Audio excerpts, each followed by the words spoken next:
The rain fell heavy on the stone streets of Valdoria that night. The drops made small rivers between the cobblestones. High above the city, in the tallest tower of the imperial palace, Lord Vexamar Drathan stood at his window. He watched the storm with cold blue eyes. He was the most powerful noble in the Galactic Empire. His word could destroy planets. His signature could condemn millions to death. For 30 years, he had ruled the outer colonies with an iron fist. No one dared oppose him. No one dared even whisper against him. But tonight, someone was coming for him. In the shadows of the palace gardens, a small figure moved without sound. Grix was his name, though few knew it. He stood only 4 feet tall. His skin was dark green, rough like old leather. His ears were long and pointed. His eyes glowed yellow in the darkness. He was a goblin, one of the last of his kind. The Empire had hunted his people to near extinction. They called goblins vermin. They called them pests.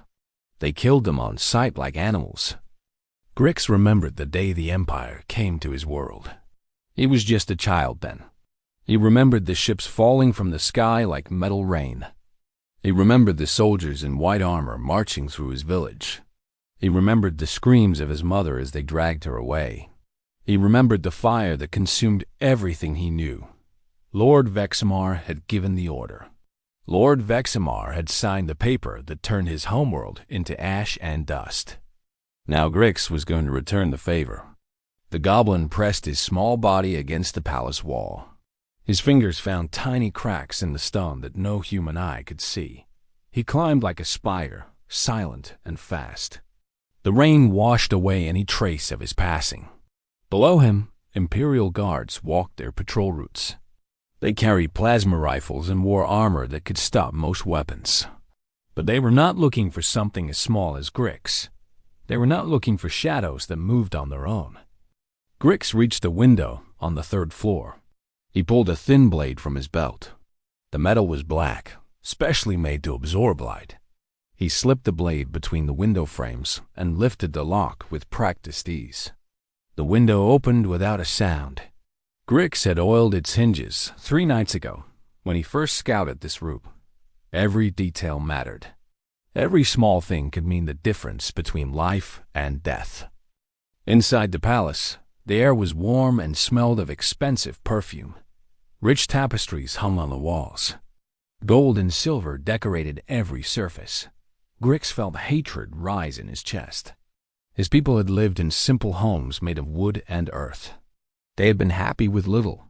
The Empire had taken everything from them and called it progress. The Empire had murdered them and called it civilization. The goblin moved through the corridors like smoke. His feet made no sound on the marble floors.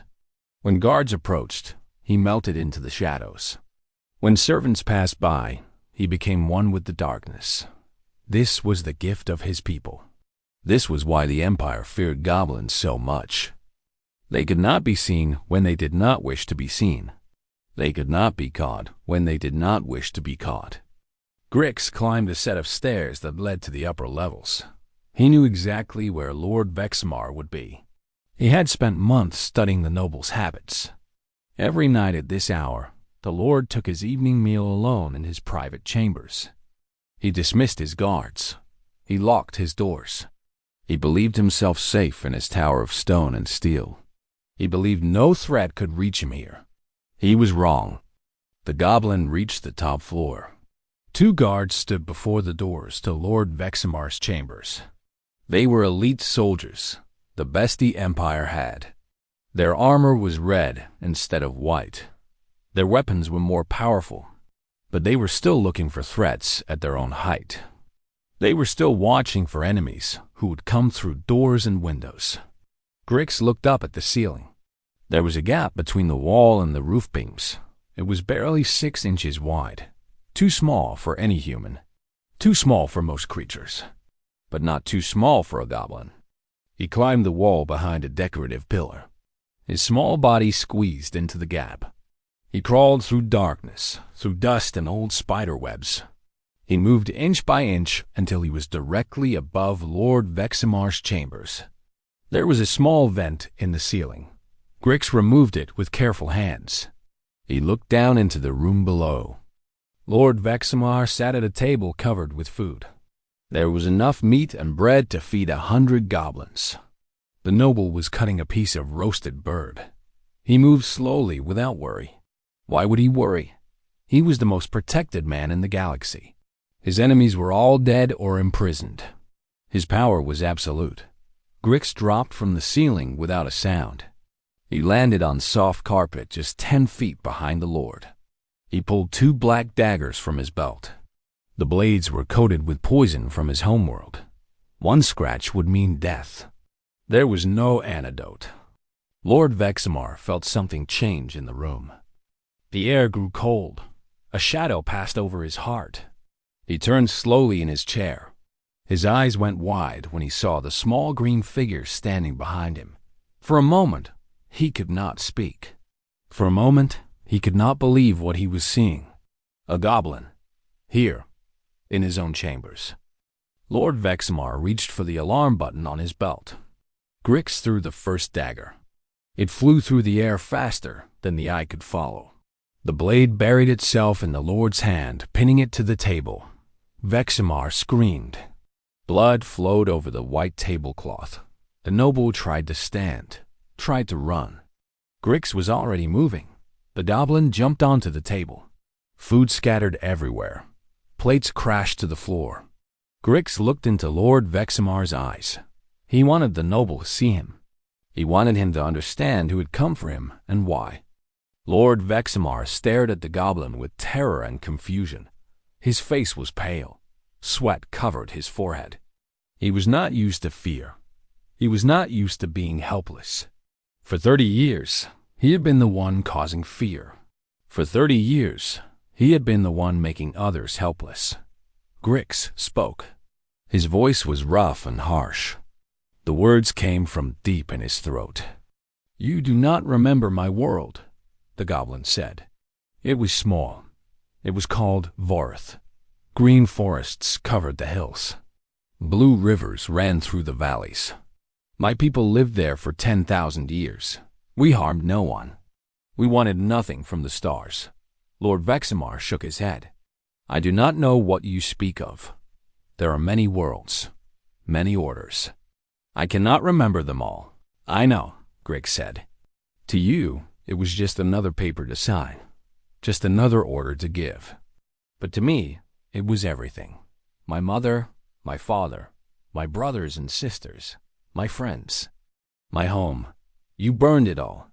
You killed them all. For what? For minerals in the ground. For resources to feed your war machines." The noble's eyes showed recognition now. Vorth. Yes, he remembered now. A small planet in the outer rim. Rich in rare metals.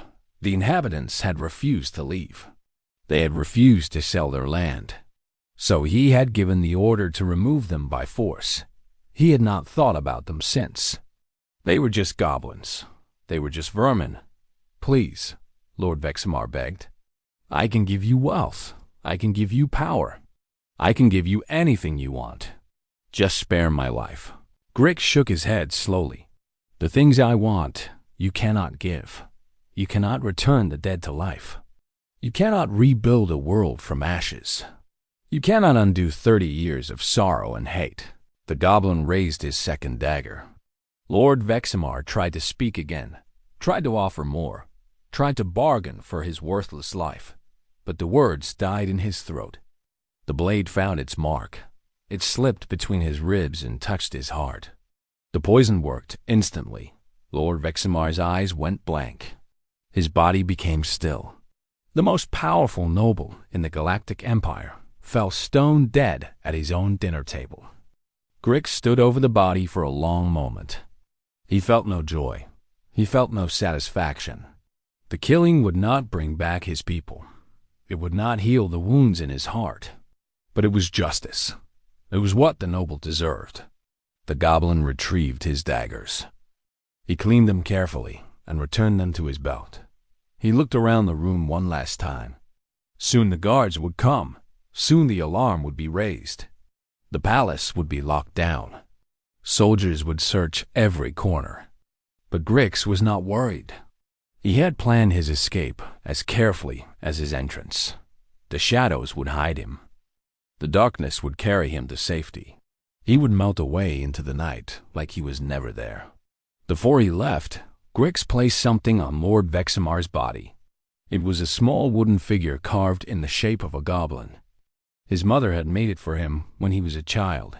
It was all he had left of his old life. Now it would serve as a message. The Empire would know who had done this. They would know that the goblins were not gone. They would know that shadows still watched them. They would know that justice could find them anywhere. Grix slipped through the vent in the ceiling. He crawled back through the narrow gap. He climbed down the wall and escaped into the storm. The rain washed away his tracks. The thunder covered any sound he made. Within minutes, he was beyond the palace walls.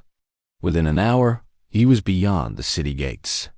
In the morning, the Empire would wake to terrible news. Lord Veximar Drathan was dead, killed by an assassin no one had seen, killed by a shadow that left no trace. The Imperial Council would meet in fear. The noble families would tremble.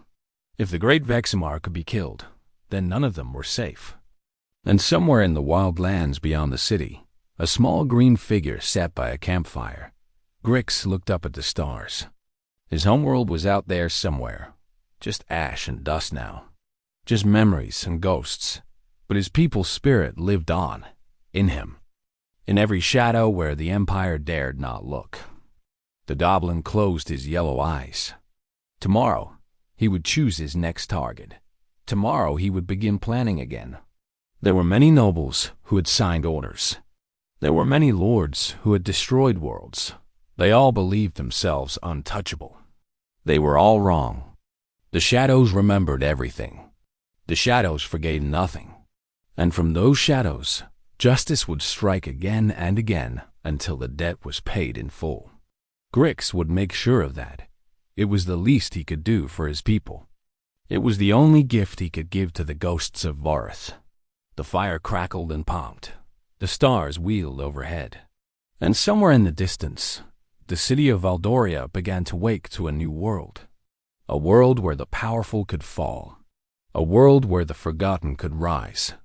A world where even the smallest creature could change the course of history. Grix smiled in the darkness. It was not a happy smile. It was the smile of someone who had found purpose in a universe that had taken everything from him. It was the smile of a hunter who had only begun his hunt. The nobles would learn to fear the night. They would learn to watch the shadows. But it would not save them. Nothing could save them now. The goblin assassin had tasted blood, and he would not stop until the last drop of debt was repaid.